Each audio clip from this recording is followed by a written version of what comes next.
Madhurag gold and diamonds, Madhurag building, Kannur road, Chakkarakal. ഏറെ നാളത്തെ മുറവിളിക്ക് ശേഷം കാഞ്ഞിരോട് ബസാറിലെ അപകടകരമായ കെട്ടിടം പൊളിച്ചുമാറ്റാൻ തുടങ്ങി. കാഞ്ഞിരോട് ബസാറിലെ നിരവധി കെട്ടിടങ്ങൾ അപകടാവസ്ഥയിലായത് പലതവണ റിപ്പോർട്ട് ചെയ്തിരുന്നുവെങ്കിലും നടപടിയൊന്നും ഉണ്ടായിരുന്നില്ല. ഏറെ നാളുകൾക്ക് ശേഷമാണ് ചകരകൽ റോഡിലേക്ക് പോകുന്ന റോഡിലെ കെട്ടിടം ഉടമ പൊളിച്ചുമാറ്റുന്നത്. റോഡ് വികസനത്തിന്റെ ഭാഗമായി സർവേ നടത്തിയെങ്കിലും അലൈൻമെന്റിലെ അവ്യക്തത കാരണമാണ് കെട്ടിട ഉടമകൾ സ്ഥാപനങ്ങൾ പൊളിച്ചു മാറ്റാത്തതെന്നും അവ്യക്തത തുടരുന്നതിനാൽ അപകടം സംഭവിക്കുമെന്ന് കരുതിയും ഗതാഗതം സുഗമമാക്കുന്നതിനു വേണ്ടിയാണ് കെട്ടിടം പൊളിച്ചു മാറ്റുന്നതെന്നും ഉടമ പറഞ്ഞു.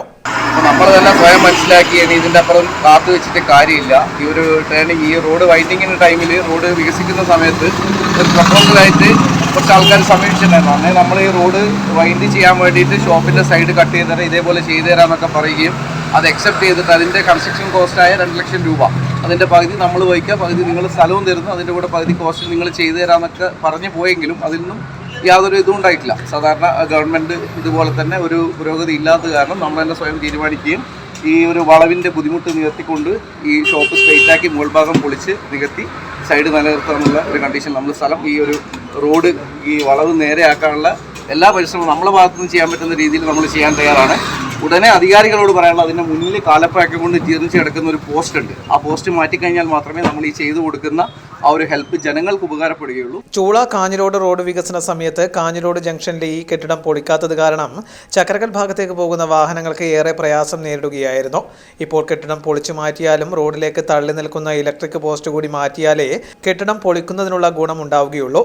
ഇനിയും അപകടകരമായ നിരവധി കെട്ടിടങ്ങൾ കാഞ്ഞിരോട് ഉണ്ടെന്നും എയർപോർട്ട് റോഡ് അലൈൻമെന്റിന്റെ അവ്യക്തത തന്നെയാണ് കെട്ടിട ഉടമകൾ പൊളിച്ചു മാറ്റാത്തതിന് കാരണമെന്നും പ്രദേശത്തെ വ്യാപാരി പറഞ്ഞു. പിന്നെ അതുമാത്രമല്ല, ഇവിടെ പഴയ കാലഹരണപ്പെട്ട എത്രയോ ബിൽഡിംഗ് ഉണ്ട്, അതെല്ലാം പൊളിച്ചു മാറ്റണം എന്നാണ് നമുക്ക് നാട്ടുകാർക്ക് പറയാനുള്ളത്. പിന്നെ എന്ന് പറഞ്ഞു കഴിഞ്ഞാൽ ഇതിൻ്റെ അലൈൻമെൻറ്റ് ഒന്ന് പ്രഖ്യാപിച്ചിട്ടുണ്ടെങ്കിൽ എല്ലാ ബിൽഡിങ്ങും പൊളിച്ച് പുതിയ ബിൽഡിംഗ് ഇവിടെ വരുന്നതായിരിക്കും. നിങ്ങൾ അലൈൻമെൻറ്റ് 4-5 അലൈൻമെൻറ്റ് ഉണ്ടെന്ന് പറയുന്നത്, പക്ഷേ ഏതാ അലൈൻമെൻറ്റിനകത്ത് ശാശ്വതമായിട്ട് വരുന്നതെന്നുള്ള ഒരു വ്യക്തത ആയിരിക്കുമില്ല. അത് കൃത്യമായിട്ട് ഒന്ന് വ്യക്തമാക്കിയിട്ടുണ്ടെങ്കിൽ ഇവിടെയുള്ള എല്ലാ ബിൽഡിങ്ങും പൊളിച്ച് പുതിയ ബിൽഡിംഗ് വന്ന് നല്ലൊരു ബസാറായി മാറും എന്നാണ് എനിക്ക് പറയാനുള്ളത്. ഇത് കാഞ്ഞിരോട് ബസാർ എന്ന് പറഞ്ഞാൽ പണ്ട് ചന്തയാണ്, കുടിക്കുമോട്ടയോ ചക്കരക്കല്ലോ ഒന്നുമല്ല.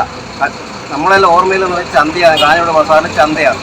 ആ ചന്ത എന്നുള്ള നിലയ്ക്ക് ഈ ബസാറിനെ നിലനിർത്തണം എന്നുള്ളത് തന്നെയാണ് നമുക്ക് പറയാനുള്ളത്. കാഞ്ഞിരോട് ബസാറിലെ കെട്ടിടങ്ങൾ പൊളിച്ചു മാറ്റുന്നതുമായി ബന്ധപ്പെട്ട് പഞ്ചായത്ത് അധികൃതർ നിരവധി തവണ നോട്ടീസ് നൽകിയെങ്കിലും നടപടിയില്ലാത്തതിനാൽ കളക്ടർക്ക് പരാതിയും നൽകിയിരുന്നു. News bureau, Munderi. Pavithra gold and diamonds, Pavithra building, Kannur road, Chakkarakal, Thalassery road, Mattannur.